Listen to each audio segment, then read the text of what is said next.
Hello दोस्तों, welcome to Arjun warrior education channel. आज हम लोग फिर इलेक्ट्रीशियन चैप्टर 17 है जो इलेक्ट्रिक ड्राइव है उसका एमसीक्यू लगाएंगे। इलेक्ट्रिक ड्राइव का एमसीक्यू है जो टोटल 127 क्वेश्चन है। देखिए फर्स्ट क्वेश्चन से देखते हैं कि क्या कह रहा है, जो आने वाले सभी एग्जाम के लिए अति महत्वपूर्ण है, जिसमें इलेक्ट्रीशियन ट्रेड से क्वेश्चन पूछी जाती है। कह रहा है फर्स्ट क्वेश्चन, मोटर इसकी अंतर्निहित विशेषताओं के कारण रोलिंग मिलों के लिए सबसे उपयुक्त है। किस प्रकार का मोटर? तो ये होता है DC cumulative compound bond motor. मतलब मोटर इसकी अंतर्निहित विशेषताओं के कारण रोलिंग मिलों के लिए सबसे उपयुक्त है। तो DC cumulative compound bond motor. UPS का फुल फॉर्म क्या होता है? यूपीएस का फुल फॉर्म होता है अनइरप्टेबल पावर सप्लाई। अनइरप्टेबल पावर सप्लाई होता है, बिना रुके हुए पावर सप्लाई देगा। कंप्यूटर में यूपीएस लगता है। कह रहा है कि एसएमपीएस परिवर्तित करती है। एसएमपीएस परिवर्तित करती है किसको किस में? तो उच्च वोल्टता एसी को निम्न वोल्टता डीसी में। एसएमपीएस परिवर्तित करती हैं उच्च वोल्टता एसी को निम्न वोल्टता डीसी में। एसएमपीएस का फुल फॉर्म होता है स्विच मोड पावर सप्लाई। निम्नलिखित में से कौन सा एक मध्यम ऊर्जा यूपीएस की सीमा है? मध्यम ऊर्जा यूपीएस की सीमा है 120 केवीए तक। 120 केवीए तक मध्यम ऊर्जा यूपीएस की सीमा है, 120 केवीए तक। करा एक स्टैटिक इन्वर्टर एक कम आवृत्ति ऑसिलेटर है जो के साथ जुड़ा होता है। किसके साथ जुड़ा होता है? ये जुड़ा होता है एम्पलीफायर के साथ। एक स्टैटिक इन्वर्टर एक कम आवृत्ति वाला ऑसिलेटर है जो एम्पलीफायर के साथ जुड़ा होता है, जो एम्पलीफायर के साथ जुड़ा होता है। एक युक्ति जो वांछित आउटपुट वोल्टेज और आवृत्ति पर डीसी शक्ति को एसी शक्ति में बदलता है कहलाता है। क्या कहलाता है? ये कहलाता है इन्वर्टर। इन्वर्टर एक युक्ति जो वांछित आउटपुट वोल्टेज और आवृत्ति पर डीसी शक्ति को एसी शक्ति में बदलता है कहलाता है इन्वर्टर। क्या कहलाता है? इन्वर्टर। कह रहा है कि एक 3 फेज अर्ध नियंत्रित एसी या डीसी कन्वर्टर में कितने डायोड की आवश्यकता होती है? कितने डायोड की आवश्यकता होती है? 3 डायोड की। एक 3 फेज अर्ध नियंत्रित एसी या डीसी कन्वर्टर में कितने डायोड की आवश्यकता होती है? 3 डायोड की। कितने डायोड की? 3 डायोड की। निम्नलिखित में से कौन सा VFD का सही रूप है? VFD का सही रूप है variable frequency drive. Variable frequency drive इनमें से कौन सा VFD का सही रूप है? Variable frequency drive. ठीक है। एक विद्युत ड्राइव के लिए बुनियादी तत्व है। एक विद्युत ड्राइव के लिए बुनियादी तत्व है इलेक्ट्रिक मोटर, ट्रांसमीटर और control system. Electric motor, transmitter, mission और कंट्रोल सिस्टम। एक विद्युत ड्राइव के लिए बुनियादी तत्व है इलेक्ट्रिक मोटर, ट्रांसमिशन और कंट्रोल सिस्टम।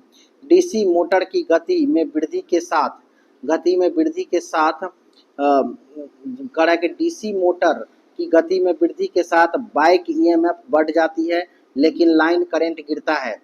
डीसी मोटर की गति में वृद्धि के साथ बाइक ईएमएफ बढ़ जाती है लेकिन लाइन करंट गिरता है। लाइन करंट क्या होता है? गिरता है। कहा है कि वोल्टेज रेगुलेटर के लिए प्रयुक्त आईसी कितनी होनी चाहिए? वोल्टेज रेगुलेटर के लिए प्रयुक्त आईसी 7806 7806 होनी चाहिए। ठीक है, वोल्टेज रेगुलेटर के लिए प्रयुक्त आईसी। ठीक है। नेक्स्ट 12 नंबर कह रहा है कि इलेक्ट्रिक ड्राइव अधिक से अधिक लोकप्रिय हो रहा है क्योंकि इलेक्ट्रिक ड्राइव अधिक से अधिक लोकप्रिय हो रहा है क्योंकि यह सरल, साफ और कॉम्पैक्ट और विश्वसनीय है। यह सरल और सुचारू रूप से नियंत्रण प्रदान करता है। लेआउट में लचीलापन, आसान स्टार्टिंग और रिमोट कंट्रोल की सुविधा है। यह प्रारंभ सस्ता है और साथ ही रखरखाव लागत में भी सस्ता है। उपरोक्त सभी हो जाएगा। उपरोक्त क्या हो जाएगा? सभी हो जाएगा। उपरोक्त सभी। कह रहा है कि एक पेपर मिल के लिए इस्तेमाल इस्तेमाल की जाने वाली ड्राइव का प्रकार जिसे स्थिर कांस्टेंट गति, संचालन और कंट्रोल लचीलेपन की आवश्यकता होती है उसके लिए कौन सा है? तो वो है आपका क्या? एकल या मल्टी मोटर ड्राइव। एकल या मल्टी मोटर ड्राइव। एक पेपर मिल के लिए इस्तेमाल की जाने वाली ड्राइव का प्रकार जिसे स्थिर कांस्टेंट गति, संचालन और कंट्रोल के लिए लचीलेपन की आवश्यकता होती है तो कैसा है? तो वो आपका होता है, किस प्रकार का ड्राइव होता है वो? एकल या मल्टी मोटर ड्राइव होता है। वो क्या होता है? एकल या मल्टी मोटर ड्राइव होता है। एकल ड्राइव में जो है क्या होता है, तो एकल ड्राइव में जो प्रत्येक ऑपरेटर का पूरा कंट्रोल उसके मशीन पर होता है। एकल ड्राइव में प्रत्येक ऑपरेटर का पूरा कंट्रोल उसके मशीन पर होता है और कोई लॉर्ड हानि समाप्त नहीं होती है। तो ये इसका आंसर आपका कौन सा हो जाएगा? इसका आंसर हो जाएगा आपका डी नंबर, क और ख दोनों, मतलब ए और बी दोनों हो जाएगा इसका। प्रत्येक ऑपरेटर का पूरा कंट्रोल उसके मशीन पर होता है, कोई लॉर्ड हानि समाप्त नहीं होती है। कह रहा है कम से कम महंगा ड्राइव है, कम से कम महंगा ड्राइव कौन सा है? कम से कम महंगा ड्राइव बेल्ट ड्राइव है। सब कम से कम महंगा ड्राइव कौन सा है? Belt drive. बेल्ट ड्राइव सबसे कम से कम महंगा ड्राइव है। वेरिएबल स्पीड ऑपरेशन में पसंदीदा है, वेरिएबल स्पीड ऑपरेशन में पसंदीदा है छत पंखा। वेरिएबल स्पीड ऑपरेशन में पसंदीदा है छत पंखा। डीसी मोटर को अब भी के उपयोग में पसंद किया जाता है, किसके उपयोग में पसंद किया जाता है? डीसी मोटर को अब भी किसके उपयोग में पसंद किया जाता है? तो ये विद्युत उत्खनन, इस्पात मिलों और क्रेन में। डीसी मोटर को अब भी विद्युत उत्खनन, इस्पात मिलों और क्रेन में के उपयोग में पसंद किया जाता है, पसंद किया जाता है। कह रहा है कि वेरिएबल गति डीसी मोटर ड्राइव में आर्मेचर वोल्टेज नियंत्रण परिणाम स्वरूप क्या हो जाता है? आर्मेचर वोल्टेज नियंत्रण परिणाम स्वरूप क्या हो जाता है? तो कांस्टेंट टॉर्क ऑपरेशन हो जाता है। वेरिएबल गति डीसी मोटर ड्राइव में आर्मेचर वोल्टेज नियंत्रण के परिणाम स्वरूप कांस्टेंट टॉर्क ऑपरेशन हो जाता है। सेंट्रीफ्यूगल पंप के लिए कौन सी मोटर का उपयोग नहीं किया जाना चाहिए? तो सेंट्रीफ्यूगल मशीन के लिए सीरीज मोटर का प्रयोग नहीं किया जाना चाहिए, सीरीज मोटर का उपयोग नहीं किया जाना चाहिए। सेंट्रीफ्यूगल पंप के लिए आप शंट मोटर का यूज कर सकते हैं, कम्युलेटिवली कंपाउंड मोटर का यूज कर सकते हैं, डिफरेंशियली कंपाउंड मोटर का उपयोग कर सकते हैं। कह रहा है कि यदि डीसी मोटर का फ्लक्स शून्य पर पहुंच जाता है तो इसकी गति होगी, यदि डीसी मोटर का फ्लक्स शून्य पर पहुंच जाता है तो इसकी गति होगी, तो इसकी गति क्या होगी? अनंत के समीप होगी, अनंत के समीप होगी। यदि डीसी मोटर का फ्लक्स शून्य पर पहुंच जाएगा तो इसकी गति अनंत के समीप होगी। डीसी शंट मोटर को ड्राइविंग के लिए उपयोग किया जाता है, किसकी ड्राइविंग के लिए उपयोग किया जाता है? तो डीसी शंट मोटर को ब्लोअर और फाइन ड्राइविंग के लिए उपयोग किया जाता है, ब्लोअर और फाइन ड्राइविंग के लिए उपयोग किया जाता है। डीसी शंट मोटर को ब्लोअर और फाइन ड्राइविंग के लिए उपयोग किया जाता है। कह रहा है कि कमजोर फील्ड के माध्यम से डीसी शंट मोटर का स्पीड कंट्रोल निम्न के लिए उपयुक्त है, निम्न के लिए उपयुक्त है। ये किसके लिए उपयुक्त है? कांस्टेंट पावर ऑपरेशन के लिए। कमजोर फील्ड के माध्यम से डीसी शंट मोटर का स्पीड कंट्रोल निम्न के लिए उपयुक्त है, तो किसके लिए? कांस्टेंट पावर ऑपरेशन के लिए। कमजोर फील्ड के माध्यम से डीसी शंट मोटर का स्पीड कांस्टेंट पावर कंट्रोल के लिए उपयुक्त है। सेंट्रीफ्यूगल पंपों के मामले में स्टार्टिंग टॉर्क आमतौर पर टॉर्क रनिंग के से कम होती है। सेंट्रीफ्यूगल पंपों के मामले में स्टार्टिंग टॉर्क आमतौर पर टॉर्क रनिंग से कम होती है, टॉर्क रनिंग से कम होती है। कह रहा है कि डीसी मोटर के सबसे अच्छा गति विनियमन है, कौन सा डीसी मोटर के में सबसे अच्छा गति विनियमन है? कौन सा डीसी मोटर में? तो ये है आपका शंट डीसी मोटर में सबसे अच्छा गति विनियमन है। मोटर जिसकी गति नियंत्रण की व्यापक रेंज है, मोटर जिसकी गति की नियंत्रण की व्यापक रेंज है, डीसी शंट मोटर की गति नियंत्रण की व्यापक रेंज है। एक 4 क्वाड्रेंट ऑपरेशन को आवश्यकता होती है, एक 4 क्वाड्रेंट ऑपरेशन की आवश्यकता होती है। 2 पुल कन्वर्टर बैक टू बैक जुड़े हुए हैं। एक 4 क्वाड्रेंट ऑपरेशन की आवश्यकता होती है, 2 पुल कन्वर्टर्स बैक टू बैक जुड़े हो। स्क्विरल केज इंडक्शन मोटर के लाभ है, स्क्विरल केज इंडक्शन मोटर के लाभ है प्रारंभिक रूप के साथ रखरखाव लागत सस्ता, सही है। लागत नियंत्रण, गति, उच्च ओवरलोड क्षमता, सरल स्टार्टिंग व्यवस्था और उच्च पावर फैक्टर, ये भी सही है। कम कॉपर और उच्च ऑपरेशन दक्षता, ये भी सही है। उपरोक्त सभी होगा, ठीक है। स्क्विरल केज इंडक्शन मोटर की लाभ, एक मौजूदा वर्कशॉप को एक इंजन ड्राइव से विद्युत ड्राइव पर बदलना है, अपनाए जाने की संभावना वाले ड्राइव का प्रकार क्या है? मतलब एक मौजूदा वर्कशॉप को एक इंजन ड्राइव से विद्युत ड्राइव पर बदलना है, अपनाए जाने की संभावना वाले ड्राइव का प्रकार है, तो ये कौन सा ड्राइव होगा? समूह drive, that means group drive. कह रहा है कि डीसी मोटर को एसी मोटर्स के जैसे व्यापक रूप से उपयोग नहीं किया जाता, क्योंकि डीसी मोटर को एसी मोटर के व्यापक रूप से उपयोग नहीं किया जाता है, क्योंकि मतलब डीसी मोटर जो है उसको एसी मोटर्स के जैसे व्यापक रूप से उपयोग नहीं किया जाता है। क्यों नहीं किया जाता है? तो ये जो होता है ना, डीसी मोटर आमतौर पर समान रूप की ऑपरेटिंग परिस्थितियों के लिए एसी मोटर की तुलना में अधिक महंगी है। मौजूदा एसी आपूर्ति को डीसी आपूर्ति में परिवर्तित करने के लिए अतिरिक्त उपकरण की आवश्यकता होती है। डीसी मोटर के कम्यूटेटर होते हैं जो आसपास की हवा में स्पार्किंग, ब्रश, बियर, आर्क ओवर और नमी और विनाशकारी धुएं की उपस्थिति के उत्पन्न समस्या के अधीन होते हैं। उपरोक्त सभी करा कि डीसी शंट मोटर है लगभग कांस्टेंट गति वाला। डीसी शंट मोटर लगभग कांस्टेंट गति वाला होता है। डीसी शंट मोटर लगभग कांस्टेंट गति वाला होता है। ठीक है।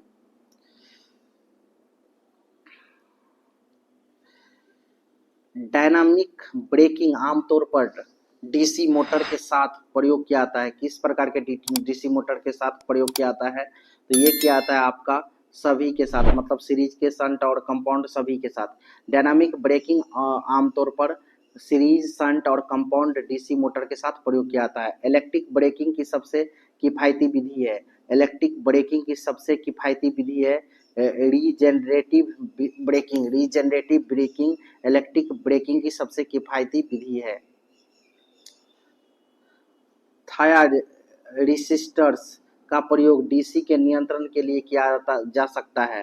थायरिस्टर्स का प्रयोग डीसी के नियंत्रण के लिए किया जा सकता है।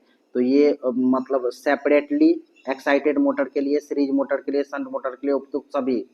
निम्नलिखित कन्वर्टर्स 4 क्वाड्रेंट में से किसी में पावर फीड कर सकता है। निम्नलिखित कन्वर्टर्स 4 क्वाड्रेंट में से किसी में पावर फीड कर सकता है। तो ये होगा दोहरे कन्वर्टर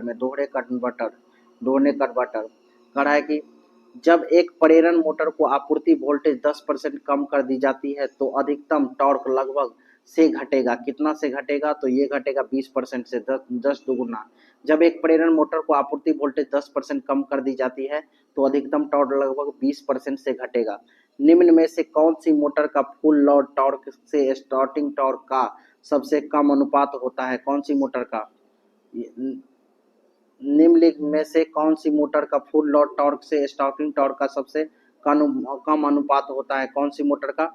ये स्क्विरल केज इंडक्शन मोटर का।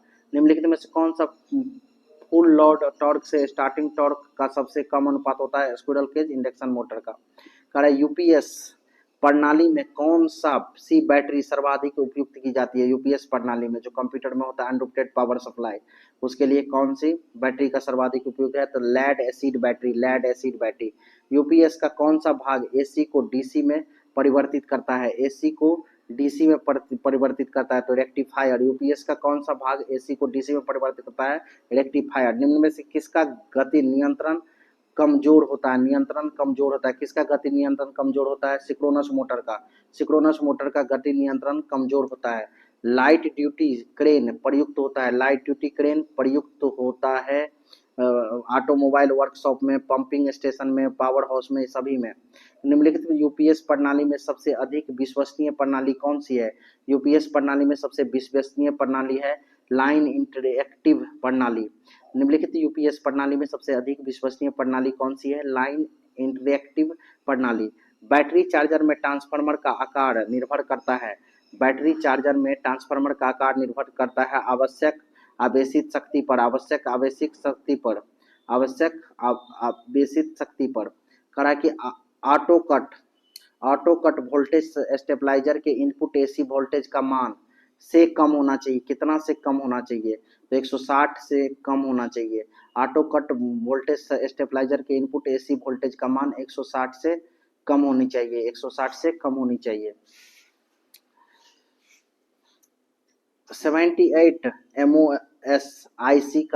मॉस आईसी का नियमित निर्गत वोल्टेज होता है कितना का? +5 वोल्ट। 78 मॉस आईसी का नियमित निर्गत वोल्टेज कितना होता है? +5 वोल्ट। डीसी ड्राइव मोटर की गति को आधार गति से कम करने के लिए किसकी आवश्यकता होती है? किसकी आवश्यकता होती है? तो ये वोल्टेज रेगुलेटर की। डीसी ड्राइव द्वारा मोटर की गति को आधार गति से कम करने के लिए वोल्टेज रेगुलेटर की आवश्यकता होती है। वोल्टेज रेगुलेटर की आवश्यकता होती है। डीसी ड्राइव की कार्यप्रणाली को प्रभावित करने वाला पैरामीटर है। डीसी ड्राइव की कार्यप्रणाली को प्रभावित करने वाला पैरामीटर है, तो ये है थायरिस्टर का फायरिंग कोण, स्पीड फीडबैक, बलागुड फीडबैक, उपरोक्त सभी। क्रेन की क्षमता को व्यक्त किया जाता है, क्रेन की क्षमता को व्यक्त किया जाता है टन में, क्रेन की क्षमता को व्यक्त किया जाता है टन में। इलेक्ट्रिक ड्राइव की मुख्य कमी यह है कि इलेक्ट्रिक ड्राइव की मुख्य कमी यह है कि इलेक्ट्रिक पावर आपूर्ति की विफलता ड्राइव को निष्वस्त स्टैंड स्टिल बना देती है। इलेक्ट्रिक पावर आपूर्ति की विफलता ड्राइव को निष्वस्त स्टैंड स्टिल बना देती है। समूह ड्राइव आजकल अप्रचलित हो गया है इन कारणों से। समूह ड्राइव आजकल अप्रचलित हो गया है इन कारणों से, मतलब ये कौन कौन सा कारण है? तो उच्च शोर स्तर, गंदे दिखने लेआउट में लचीलापन की हानि, एकल मशीन का बोझिल गति नियंत्रण, कम सुरक्षित संचालन, कम ऑपरेशन। बड़े एकल मोटर के ब्रेक डाउन पर सभी ऑपरेशन का रुक जाना। क और ख दोनों होगा इसका, ए और बी दोनों, ठीक है, उसको क ख लिख दिया है। उत्पादन प्रक्रियाओं में स्वचालन की शुरुआत केवल इसके उपयोग के कारण संभव हो पाई है।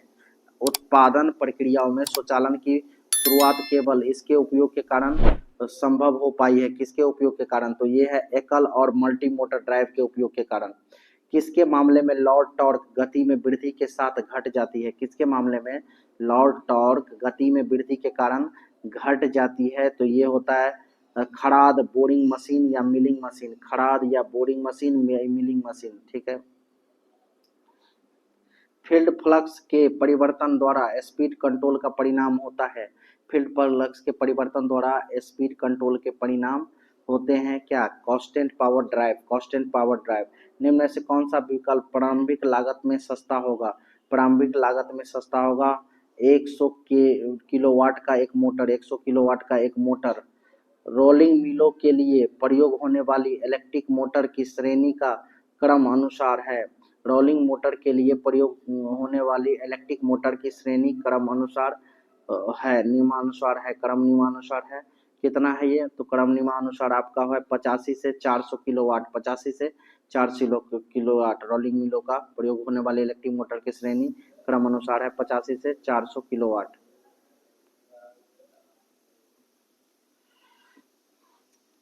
आटा चक्की के लिए इलेक्ट्रिक मोटर के चयन में सबसे कम महत्वपूर्ण वैद्युतिक विशेषता है। सबसे कम महत्वपूर्ण वैद्युतिक विशेषता है ब्रेकिंग। ब्रेकिंग ब्रेकिंग आटा चक्की में इलेक्ट्रिक मोटर के चयन में सबसे कम महत्वपूर्ण वैद्युतिक विशेषता है ब्रेकिंग। जिस एप्लीकेशन में मोटर उच्च गति से शुरू करते हैं वह क्या कहलाता है? जिस एप्लीकेशन में मोटर उच्च गति से शुरू करते हैं वह क्या कहलाता है? लिफ्ट और होस्ट। लिफ्ट और होस्ट। लिफ्ट और होस्ट, ठीक है। निम्नलिखित में से कौन सी डीसी मोटर्स में टॉर्क में समान प्रतिशत वृद्धि के लिए इनपुट करंट की सबसे कम प्रतिशत वृद्धि होगी? इनपुट करंट की सबसे कम प्रतिशत वृद्धि होगी ये सीरीज में। इनमें से कौन सी डीसी मोटर में टॉर्क में समान प्रतिशत वृद्धि के लिए इनपुट करंट की सबसे कम प्रतिशत वृद्धि होगी? सीरीज में। कह रहा है कि निम्नलिखित में से कौन सी डीसी मोटर पर एसी मोटर का लाभ आवश्यक रूप से नहीं है? डीसी मोटर्स पर एसी मोटर्स का लाभ आवश्यक रूप से नहीं है, तो ये है कम लागत। कम लागत निम्न में से कौन सी डीसी मोटर्स पर एसी मोटर्स का लाभ आवश्यक रूप से नहीं है? कम लागत। जब एक डीसी मोटर समान एसी वोल्टेज से जुड़ी हुई है और फिर उसे जबरन बंद कर दिया जाए तो उस कंडीशन में क्या होगा? तो उस कंडीशन में होगा आपका मोटर जल जाएगा। जब एक डीसी मोटर समान एसी वोल्टेज से जुड़ी हुई है और फिर उसे जबरन बंद कर दिया जाता है तो मोटर जल जाएगा। मोटर क्या होगा? जल जाएगा। निम्न में किसका गति नियंत्रण कमजोर होता है? किसका गति नियंत्रण कमजोर होता है? सिंक्रोनस मोटर का। डीसी शंट मोटर रोटेट गति पर चल रही है, यदि इसका फील्ड सर्किट ओपन सर्किट हो जाता है तो इसके तुरंत बाद मोटर की गति होने लगेगी। मोटर की गति क्या होने लगेगी, वृद्धि होने लगेगी। डीसी शंट मोटर रेटेड गति पर चल रही है, यदि इसका फील्ड सर्किट ओपन सर्किट हो जाता है तो इसके तुरंत बाद मोटर की गति होने लगेगी वृद्धि। कह रहा है कि एक डीसी शंट मोटर रेटेड गति और आपूर्ति वोल्टेज पर लोड ड्राइव करती है। अगर दोनों लोड या और वोल्टेज को आधा कर देते हैं तो मोटर की गति क्या होगी, तो मोटर की गति इस कंडीशन में रेटेड गति से थोड़ा कम। एक डीसी शंट मोटर रेटेड गति और आपूर्ति वोल्टेज पर लोड ड्राइव करती है। अगर दोनों लोड और वोल्टेज को आधा कर देते हैं तो मोटर की गति होगी रेटेड गति से थोड़ा कम। शंट मोटर जिसका आर्मेचर प्रतिरोध के द्वारा शंट न करने की तुलना में प्रतिरोध द्वारा शंट के साथ, तब इसकी नो लोड गति होगी। नो लोड गति कितनी होगी इसकी, तो कम हो जाएगी। शंट मोटर की जिसका आर्मेचर प्रतिरोध के द्वारा शंट न करने की तुलना में प्रतिरोध द्वारा शंट के साथ है, तब इसकी नो लोड गति क्या हो जाएगी, कम हो जाएगी, कम हो जाएगी। कह रहा है कि डीसी शंट मोटर के लिए फील्ड एक्सिटेशन स्थिरता के साथ आर्मेचर वोल्टेज की विविधता के द्वारा गति नियंत्रण सबसे उपयुक्त है, सबसे उपयुक्त है। तो ये है आपका constant torque drive. DC shunt motor के लिए फील्ड एक्सिटेशन स्थिरता के साथ आर्मेचर वोल्टेज की विविधता के द्वारा गति नियंत्रण सबसे उपयुक्त है, कांस्टेंट टॉर्क ड्राइव। सीरीज में किसी भी अतिरिक्त प्रतिरोध के बिना एक डीसी सीरीज मोटर रेटेड गति पर चल रही है। यदि एक अतिरिक्त प्रतिरोध सीरीज में लगा देते हैं तो मोटर की गति क्या होगी, तो मोटर की गति घट जाएगी, घट जाएगी। सीरीज में किसी भी अतिरिक्त प्रतिरोध के बिना एक डीसी सीरीज मोटर रेटेड गति पर चल रही है, यदि एक अतिरिक्त प्रतिरोध सीरीज में लगा देते हैं तो मोटर की गति घट जाएगी, घट जाएगी। सेंट्रीफ्यूगल पंप के लिए मोटर का चयन करते समय कम महत्वपूर्ण विशेषता यह है। कम में कम महत्वपूर्ण विशेषता क्या है? जब सेंट्रीफ्यूगल पंप के लिए मोटर का चयन करते हैं तो समय कम में कम महत्वपूर्ण विशेषता क्या है? तो ये है गति नियंत्रण, गति नियंत्रण। जब भी आप सेंट्रीफ्यूगल पंप के लिए मोटर का चयन करते समय कम से कम जो महत्वपूर्ण विशेषता होगा वो गति नियंत्रण होगा। क्या होगा? गति नियंत्रण। आमतौर पर एक फ्लाई व्हील के लिए फिट करते हैं। फ्लाई व्हील किसके लिए फिट करते हैं आमतौर पर? तो फ्लाई व्हील हम फिट करते हैं फर्स्ट टॉर्क लोड ड्राइव कर रही कम्युलेटेड कंपाउंड मोटर में, कंपाउंड के लिए, मोटर के लिए। करें आमतौर पर एक fly wheel flux torque load drive कर रही कम्युलेटिव कंपाउंड मोटर के लिए फिट करते हैं। ठीक है। नेक्स्ट कह रहा है कि एक फ्लाई व्हील आमतौर पर प्रयोग में किया जाता है। मतलब एक फ्लाई व्हील आमतौर पर किस प्रयोग में किया जाता है, किस में प्रयोग में किया जाता है? तो ये जो होगा आपका एक रोलिंग मिल ड्राइव में। एक फ्लाइंग व्हील आमतौर पर एक रोलिंग मिल ड्राइव में प्रयोग किया जाता है।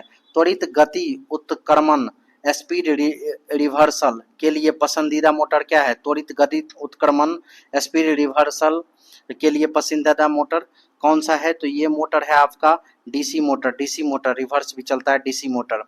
कह रहा है कि एक विस्तृत श्रृंखला पर चिकनी और सटीक गति नियंत्रण के लिए बेहतर मोटर, ये कौन सा मोटर है? तो ये है आपका डीसी मोटर। डीसी मोटर एक विस्तृत श्रृंखला पर चिकनी और सटीक गति नियंत्रण के लिए बेहतर मोटर डीसी मोटर है। कौन सा मोटर है? DC motor. कह रहा है कि डीसी मोटर है जो डायनामिक ब्रेकिंग बहुत प्रभावी है डीसी मोटर में। तो ये कौन सा डायनामिक बहुत प्रभावी है? तो ये है आपका सेपरेटली संदीप्त, separately excited. DC motor separately संदीप्त, सेपरेटली एक्साइटेड है तो डायनामिक ब्रेकिंग बहुत प्रभावी है, डायनामिक ब्रेकिंग बहुत प्रभावी है। कह रहा है कि अब त्वरित डिक्लेरेशन के दौरान मोअर की गति को नियंत्रित करने के लिए किसका ब्रेकिंग को प्रयुक्त करने की प्राथमिकता देते हैं? किसके ब्रेकिंग को? तो ये किसके ब्रेकिंग को प्रयुक्त करने के लिए व्यवस्था देते हैं? तो ये आपका होता है आपका जो इसमें हम करते हैं किसका? डीसी डायनामिक है, डीसी डायनामिक है। अब तुरंत डिक्लेरेशन के दौरान मोअर की गति को नियंत्रित करने के लिए डीसी डायनामिक ब्रेकिंग में प्रयुक्त करने की को प्राथमिकता देते हैं। ठीक है। नेक्स्ट क्वेश्चन कह रहा है कि रीजनरेटिव ब्रेकिंग आपका आसानी से डीसी शंट मोटर के लिए प्रयुक्त किया जा सकता है। रीजनरेटिव ब्रेकिंग आसानी से डीसी शंट मोटर के लिए प्रयुक्त किया जाता है। ठीक है, नेक्स्ट करा कि डीसी शंट मोटर में रिजनरेटिव ब्रेकिंग सीमित है। डीसी शंट मोटर में रिजेनरेटिव ब्रेकिंग सीमित है। किसके लिए सीमित है? तो ये सीमित है आपका कम गति पर फ्लक्स की संतृप्ति के लिए। डीसी शंट मोटर में रिजेनरेटिव ब्रेकिंग सीमित कम गति पर फ्लक्स की संतृप्ति के लिए है।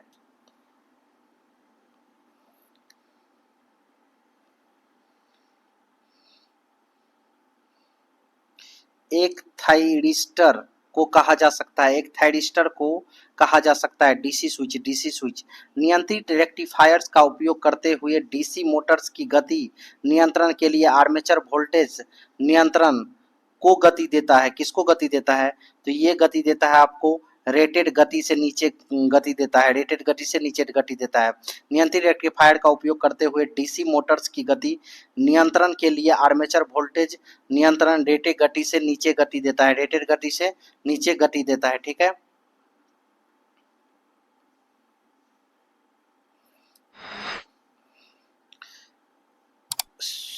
स्क्विरल केज इंडक्शन मोटर की कहानियां है। स्क्विरल केज इंडक्शन मोटर की हानियां है। कैसा? उच्च स्टार्टिंग करंट और खराब स्टार्टिंग टॉर्क, सही है। सप्लाई वोल्टेज में उतार चढ़ाव की उच्च संवेदनशीलता और उच्च लोड पर निम्न पावर फैक्टर, ये भी सही है।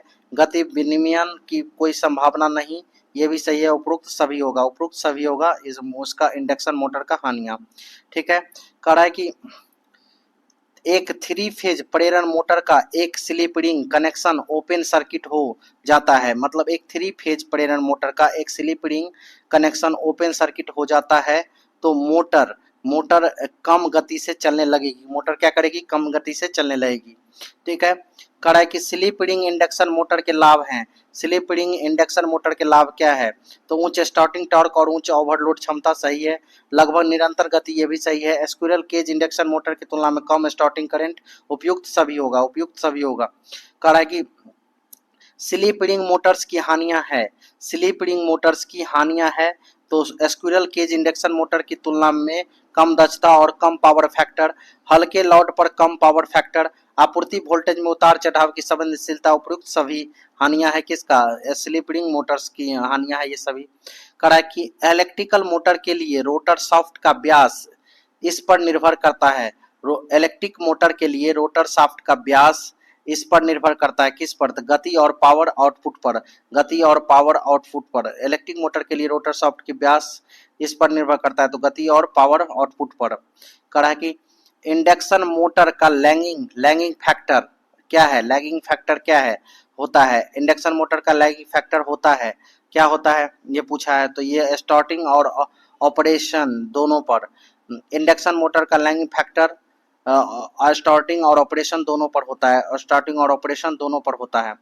कह रहा है कि समान रेटिंग के लिए सिंगल फेज इंडक्शन मोटर का आकार अनुरूप 3 फेज इंडक्शन मोटर का लगभग कितना गुना होता है? समान रेटिंग के लिए सिंगल फेज इंडक्शन मोटर का आकार अनुरूप 3 फेज इंडक्शन मोटर का लगभग 1.5 गुना होगा। बहुत बड़े साइज के 3 फेज इंडक्शन मोटर्स का स्टार्ट होता है। बहुत बड़े साइज के 3 फेज इंडक्शन मोटर स्टार्ट होते हैं। किस पर स्टार्ट होते हैं? तो ये होते हैं ऑटो ट्रांसफार्मर स्टार्टर द्वारा। बहुत बड़े साइज के 3 फेज इंडक्शन मोटर स्टार्ट होते हैं ऑटो ट्रांसफार्मर द्वारा। कह रहा है कि एसी मोटर नियंत्रण में V/F स्थिर रखा जाता है। तो क्या होगा? तो V/F चुंबकीय सर्किट का अधिकतम प्रयोग करके V/F को स्थिर रखा जाता है। ठीक है, वोल्टेज बाय फ्रीक्वेंसी को एसी मोटर के नियंत्रण करने के लिए चुंबकीय सर्किट को अधिकतम प्रयोग करके। कह रहा है कि एक वेरिएबल गति में प्रेरण मोटर ड्राइव V/F को इसकी गति आवृत्ति की भिन्नता की विस्तृत श्रृंखला पर स्थिर रखा जाता है। मोटर निम्नलिखित मोड में संचालित होता है। मोटर किस मोड में संचालित होगा? तो मोटर कांस्टेंट टॉर्क और वेरिएबल टॉर्क मोड में संचालित होगा। मोटर कांस्टेंट टॉर्क और वेरिएबल टॉर्क मोड में संचालित होगा।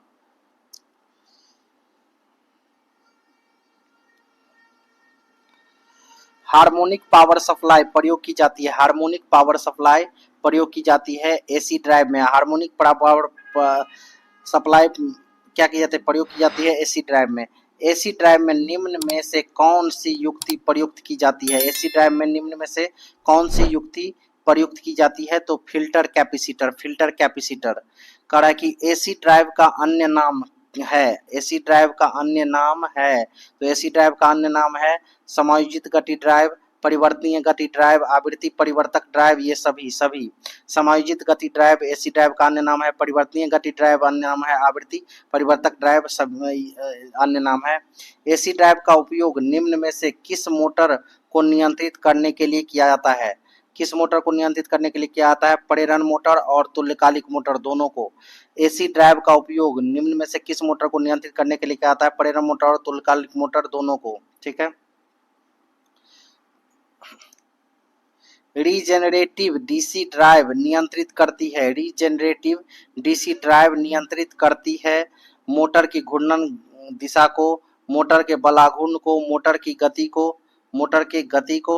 तो ये सभी को रीजेनरेटिव डीसी ड्राइव नियंत्रित करती है मोटर की घूर्णन दिशा को, मोटर के बल आघूर्ण को, मोटर की गति को। ये सभी को। डीसी ड्राइव में मुख्यतः किस युक्ति का उपयोग किया जाता है? तो डीसी ड्राइव में मुख्यतः किस युक्ति का उपयोग किया जाता है? तो थाइस्टर का। डीसी ड्राइव में मुख्यतः किस युक्ति का प्रयोग किया जाता है, उपयोग किया जाता है? तो थाइस्टर का। स्टेप्ड वोल्टेज स्टेबलाइजर में आउटपुट वोल्टेज को रेगुलेट करने के लिए निम्न में से कौन सा ट्रांसफार्मर प्रयोग किया जाता है? कौन सा ट्रांसफार्मर प्रयोग किया जाता है? तो इसमें ट्रांसफार्मर प्रयोग किया जाएगा आपको auto transformer. Stepped voltage stabiliser में आउटपुट वोल्टेज को रेगुलेट करने के लिए निम्न में से कौन सा ट्रांसफार्मर का प्रयोग किया जाता है? ऑटो ट्रांसफार्मर का। किसका? ऑटो ट्रांसफार्मर का। स्टेप्ड ऑटोमेटिक वोल्टेज स्टेबलाइजर में निम्न में से किस रेटिंग के लिए रिले उपयुक्त होते हैं? किस रेटिंग के लिए रिले उपयुक्त होते हैं? तो ये होते हैं आपको 12 volt DC relay. 12 volt DC relay कह रहा है कि स्टेप्ड ऑटोमेटिक वोल्टेज स्टेबलाइजर में निम्न में से किस रेटिंग का रिले उपयुक्त किया जाता है? तो ये किया जाता है आपको 12 volt DC relay. Stepped voltage stabiliser का उपयोग किया जाता है। स्टेप्ड वोल्टेज स्टेबलाइजर का उपयोग किया जाता है रेफ्रिजरेटर्स के लिए, एयर कंडीशन में, वीसीआर में। ये सभी रेफ्रिजरेटर्स में, एयर कंडीशन में, वीसीआर में, सभी में। किसी परिपथ में लेड का उपयोग किया जाता है। किसी परिपथ में लेड का उपयोग किया जाता है किसके लिए? तो ये क्या आता है? परिपथ में धारा प्रवाह को दर्शाने के लिए। परिपथ में धारा प्रवाह को दर्शाने के लिए किसी परिपथ में लेड का एलईडी का उपयोग किया जाता है। परिपथ में धारा प्रवाह को दर्शाने के लिए इंडिकेटर होता है। फोटोकॉपी मशीन निम्न में से कौन सा स्टेबलाइजर का प्रयोग किया जाता है? फोटोकॉपी मशीन में निम्न में से कौन सा स्टेबलाइजर का उपयोग किया जाता है? सर्वो स्टेबलाइजर का। फोटोकॉपी मशीन में सर्वो स्टेबलाइजर का उपयोग किया जाता है। एक सर्वो मोटर कितनी परिशुद्धता की नियत वोल्टेज प्रदान करती है? एक सर्वो मोटर कितनी परिशुद्धता की नियत वोल्टेज प्रदान करती है? ये करती है +-3%, +-3%। कड़ा चित्र में किसका ब्लॉक आरेख प्रदर्शित किया गया है? किसका ब्लॉक आरेख प्रदर्शित किया गया है चित्र में? यही आपसे क्वेश्चन पूछा है। तो देखिए यहाँ से एसी मेंस पावर सप्लाई है, डिस्ट्रिक्टकारी चार्जर है, फिर से देखिए इन्वर्टर है, यहाँ पर बैटरी सप्लाई है, फिर एस्थेटिक स्विच है, फिर लॉड है। तो ये अबाधित शक्ति आपूर्ति का क्या दिखाया गया है चित्र में? किसका ब्लॉक आरेख प्रदर्शित किया गया है चित्र में? तो ये अबाधित शक्ति आपूर्ति का। ठीक है, बिना बाधा के।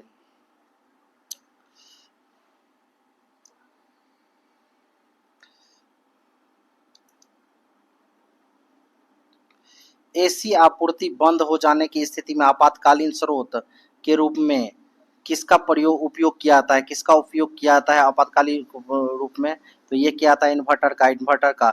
एसी आपूर्ति बंद हो जाने पर की स्थिति में, ये आप घर में भी देखते हैं, आपातकालीन में आपका इन्वर्टर लगा हुआ है तो क्या देगा, लाइन सप्लाई देगा।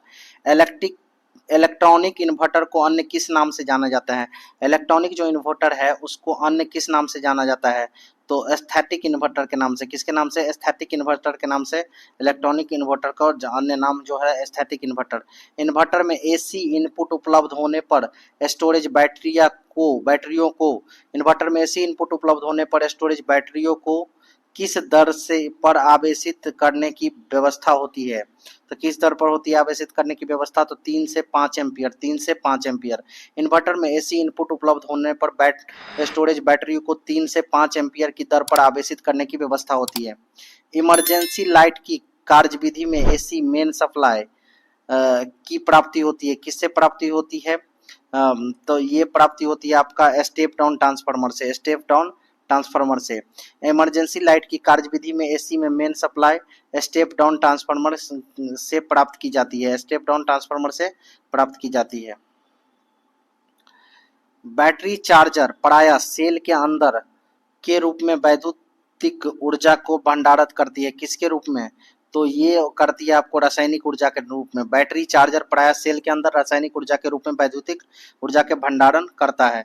बैटरी चार्जर एक साधारण है, क्या है, बैटरी चार्जर एक साधारण है क्या, DC power supply, DC power supply. Battery charger एक साधारण डीसी पावर सप्लाई है। आवर्तनांक अंतर्वर्तक, सॉरी, इन्वर्टर का हिंदी नाम है अंतर्वर्तक। इन्वर्टर में प्रयुक्त ट्रांसफार्मर का आकार निर्भर करता है, किस पर निर्भर करता है, तो यह निर्भर करता है बैटरी की आवेशन शक्ति पर, बैटरी की आवेशन शक्ति पर। अंतर्वर्तक इन्वर्टर में प्रयुक्त ट्रांसफार्मर का आकार निर्भर करता है बैटरी की आवेशन शक्ति पर। वैद्युतिक एवं इलेक्ट्रॉनिक यंत्रों और उपकरणों को स्थिर मान की वोल्टेज सप्लाई किसके द्वारा प्रदान की जाती है, स्थिर मान की वोल्टेज सप्लाई प्रदान की जाती है वोल्टेज स्टेबलाइजर द्वारा, वोल्टेज स्टेबलाइजर द्वारा, वोल्टेज स्टेबलाइजर द्वारा। स्वचालित वोल्टेज स्टेबलाइजर है, स्वचालित वोल्टेज स्टेबलाइजर है inverter, UPS, auto cut voltage stabiliser उपयुक्त सभी। एसएमपीएस पावर सप्लाई की आउटपुट वोल्टेज परास है, एसएमपीएस पावर सप्लाई की आउटपुट वोल्टेज परास है 12 से 48 वोल्ट, 12 से 48 वोल्ट, 12 से 48 वोल्ट। करा एक शॉर्ट सर्किट यूपीएस में कितने से कितने समय अंतराल के बाद लोड की सप्लाई मिलती है, लोड की सप्लाई मिलती है कितने से कितने समय अंतराल के बाद, 4 से 5 nano second. Short circuit UPS में 4 से 5 नैनो सेकेंड समय अंतराल के बाद लोड को सप्लाई मिलती है। बैटरी को चार्ज करने में प्रयुक्त यूपीएस है, बैटरी को चार्ज करने में प्रयुक्त यूपीएस है short break UPS, short break UPS. No break UPS का एक प्रकार है, नो ब्रेक यूपीएस का एक प्रकार है offline UPS, offline UPS, offline UPS और ऑफलाइन यूपीएस, सी और ए दोनों तो सेम ही है, ए भी ठीक है। Offline UPS.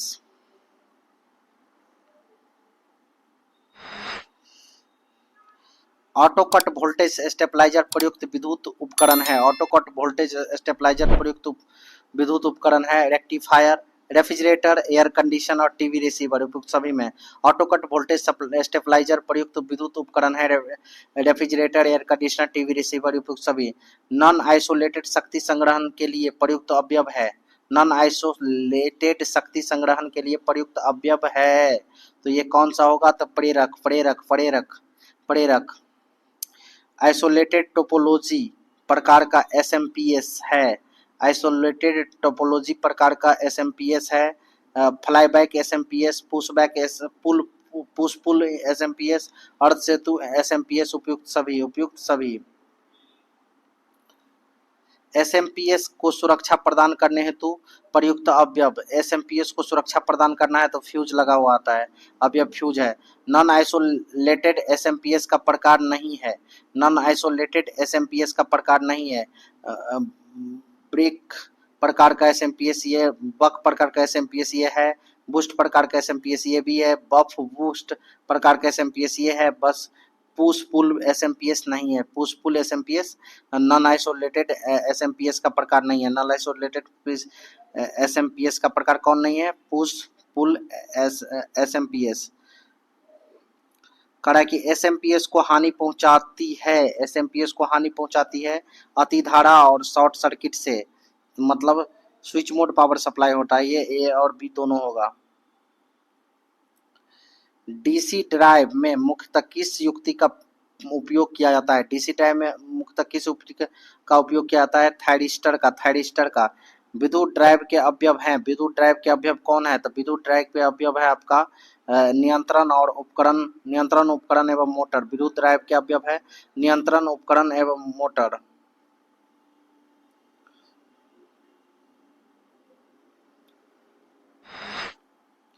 एसी ड्राइव का उपयोग निम्न में से किस मोटर को नियंत्रित करने के लिए किया जाता है?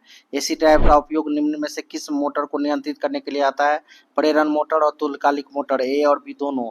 प्रेरण मोटर और तुल्यकालिक मोटर, ए और बी दोनों। एसी ड्राइव की कार्यप्रणाली को प्रभावित करने वाला पैरामीटर नहीं है। एसी ड्राइव की कार्यप्रणाली को प्रभावित करने वाला पैरामीटर नहीं है। तो ये आपका आधार गति, आधार गति नहीं है, आधार गति नहीं है। डीसी ड्राइव की मोटर की गति एवं घूर्णन को सिर्फ एक दिशा में नियंत्रित करते हैं। कौन एक दिशा में नियंत्रित करते हैं? Non regenerative DC drive motor की गति एवं घूर्णन गति को सिर्फ एक दिशा में नियंत्रित करते हैं। क्रेन की गति परिवर्तित होती है, क्रेन की गति परिवर्तित होती है 1 से 2.5 मीटर पर सेकेंड। क्रेन की गति परिवर्तित होती है 1 से 2.5 मीटर पर सेकेंड। रोलिंग मिल में मोटर का रेंज होता है तो 100 से 500 हॉर्स पावर। रोलिंग मिल में मोटर का रेंज होता है 100 से 500 हॉर्स पावर। रोलिंग मिल में मोटर का रेंज होता है 100 से 500 हॉर्स पावर। एक मैग्नेटिक एम्पलीफायर प्रयुक्त होता है कि किसके नियंत्रण हेतु? तो ये होता है आपका स्पीड। एक मैग्नेटिक एम्पलीफायर प्रयुक्त होता है स्पीड के नियंत्रण हेतु। साउंडलेस संचालन हेतु किस प्रकार के इलेक्ट्रोमैग्नेट का प्रयोग करते हैं? साउंडलेस संचालन हेतु तो ये करते हैं डीसी ऑपरेटेड का, डीसी ऑपरेटेड का। Thank you for watching. अगर आपको ये वीडियो पसंद आया हो तो लाइक कीजिए और ऐसे ही वीडियो के लिए हमारे चैनल को सब्सक्राइब कीजिए। Thank you for watching.